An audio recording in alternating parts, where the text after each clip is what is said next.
war shaking Europe to its core. Over 3 weeks ago, Russian tanks rumbled over Ukrainian soil.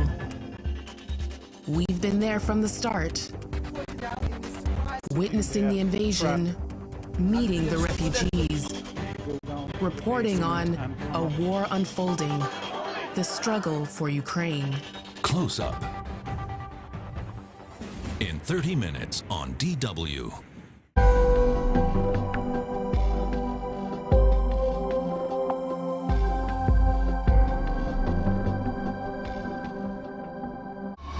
What's making the headlines and what's behind them? DW News Africa. The show that tackles the issues shaping the continent. Life is slowly getting back to normal here. We're on the streets to give you in-depth reports and insights. Our correspondents on the ground reporting from across the continent. All the trends that matter to you. DW News Africa, every Friday on DW.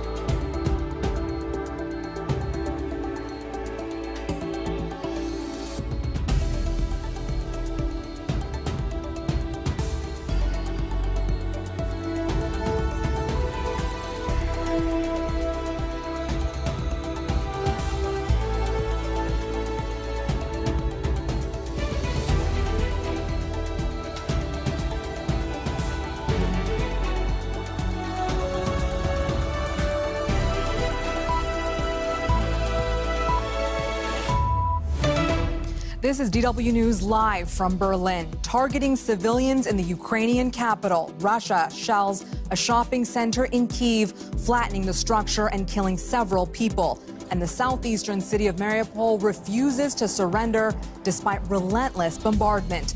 Also coming up, the knock-on effects of the war in Ukraine felt around the globe. Funding destined for countries already in crisis is redirected to feed the people of Ukraine.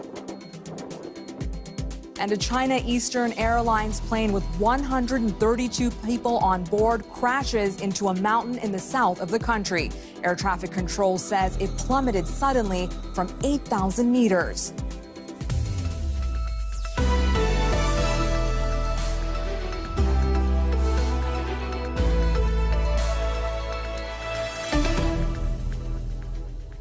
I'm Abby Kordas and welcome to the program. Ukrainian President Volodymyr Zelensky says his country will never bow to ultimatums from Russia and Ukrainian cities will never surrender. Earlier, the besieged port city of Mariupol defied a Russian deadline to lay down its weapons. And in the capital, Kyiv, Russian planes targeted and destroyed a shopping mall in a residential neighborhood, killing at least 8 people. Once a lively shopping centre in the capital, Kyiv. Now little more than a pile of rubble. Firefighters managed to save at least one person from the wreckage after Russian bombardment levelled the building. Russia's defence ministry has denied targeting civilian infrastructure. It claims that the mall was storing ammunition for the Ukrainian military. The city's mayor has announced a curfew from Monday evening until Wednesday, warning that Russian attacks are continuing.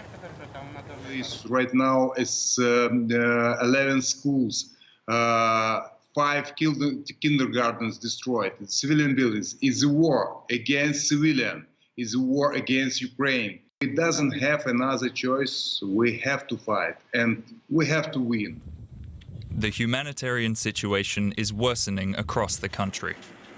As the Russian advance stalls in many areas, Russian forces are increasingly turning their focus on civilian targets, something that the Kremlin continues to deny. In the occupied city of Kherson, CCTV footage captured Russian forces using stun grenades and gunfire to disperse protesters. Authorities in Odessa also reported Russian strikes on suburban houses, the first such attack in the strategic port city. But it is the besieged southeastern city of Mariupol that has borne the brunt of Russia's bombardment. Russian strikes have hit theatres, schools and hospitals across the city, prompting accusations of genocide from Ukrainian authorities. On Monday, Ukraine rejected an ultimatum for the city to surrender to Russian forces. Ukrainian President Volodymyr Zelensky denounced the ultimatum, saying that the government and the people stand united. Everyone can see that it's the people themselves who are defending the country. This is the most important treasure that we have in our defense. That's why I said we will execute an ultimatum only when we no longer exist. Conditions in Mariupol are worsening by the day. With Russia's ultimatum ignored, the city's remaining residents can do little but take shelter and hope that a ceasefire will come soon. Our next guest is Alexandra Matvichak from Kyiv. She's a human rights